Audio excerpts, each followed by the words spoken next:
नमस्कार, मैं प्रिया राज। आपको बता दें, नीरज कुमार आज बिहार विधानसभा में जमकर बरसे हैं। जी हां, लगातार विपक्ष के द्वारा आरोप लगाए जा रहे थे कि जितने भी शिक्षक भर्ती हो रही है वो फर्जी डिग्री और फर्जी प्रमाण पत्र दर्शाकर किया जा रहा है। इसको लेकर कई बयानबाजियों का दौर चलता रहा, लेकिन इस बीच एक एक का जवाब देते नीरज कुमार ने आज जमकर लोगों को बोला है। साफ तौर पर उन्होंने नीतीश कुमार की तारीफों का पुल भी बांधते नजर आए। तो सबसे पहले बिना कुछ कहे हम आपके समक्ष वो वीडियोज और उनके बयान दिखाते हैं। देखिए इस वीडियोस में। पहले तो प्रक्रिया समझने की जरूरत है। चाहे यूपीएससी हो या बीपीएससी हो, कोई अभ्यर्थी जब सफलता प्राप्त करता है उसके बाद उसके प्रमाण पत्र की जांच की जाती है। तो इतने बड़े पैमाने पर शिक्षकों की बहाली हुई, 55 ऐसे लोग चिन्हित हुए, तो उसमें 11 के खिलाफ कार्रवाई हुई।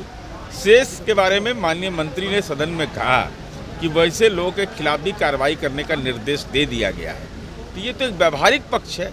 अब इसके आधार पर कोई कहे कि शिक्षकों की जो भर्ती हुई है वो फर्जी प्रमाण पत्र के आधार पर है, तो ये 3 लाख से ज़्यादा शिक्षकों की बहाली हुई तो वही है, 54 उसमें से निकले हैं।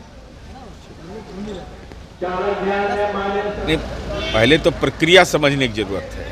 चाहे यूपीएससी हो या बीपीएससी हो, कोई अभ्यर्थी जब सफलता प्राप्त करता है उसके बाद उसके प्रमाण पत्र की जाँच की जाती है।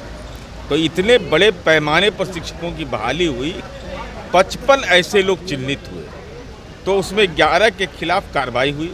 शेष के बारे में माननीय मंत्री ने सदन में कहा कि वैसे लोगों के खिलाफ भी कार्रवाई करने का निर्देश दे दिया गया है। तो ये तो एक व्यावहारिक पक्ष है। अब इसके आधार पर कोई कहे कि शिक्षकों की जो भर्ती हुई है वो फर्जी प्रमाण पत्र के आधार पर है, तो ये 3 लाख से ज़्यादा शिक्षकों की बहाली हुई तो वही है, 54 उसमें से निकले हैं। पहले तो प्रक्रिया समझने की जरूरत है। चाहे यूपीएससी हो या बीपीएससी हो, कोई अभ्यर्थी जब सफलता प्राप्त करता है उसके बाद उसके प्रमाण पत्र की जांच की जाती है। तो इतने बड़े पैमाने पर शिक्षकों की बहाली हुई, 55 ऐसे लोग चिन्हित हुए, तो उसमें 11 के खिलाफ कार्रवाई हुई। शेष के बारे में माननीय मंत्री ने सदन में कहा कि वैसे लोगों के खिलाफ भी कार्रवाई करने का निर्देश दे दिया गया है। तो ये तो एक व्यावहारिक पक्ष है। अब इसके आधार पर कोई कहे कि शिक्षकों की जो भर्ती हुई है वो फर्जी प्रमाण पत्र के आधार पर है, तो ये 3 लाख से ज़्यादा शिक्षकों की बहाली हुई तो वही है, 54 उसमें से निकले हैं। जैसा कि अभी आपने सभी ने नीरज कुमार को सुना, उन्होंने साफ तौर पे कहते नजर आए कि जो बिहार सरकार है लगातार फर्जी डिग्री वालों पर कार्रवाई कर रही है।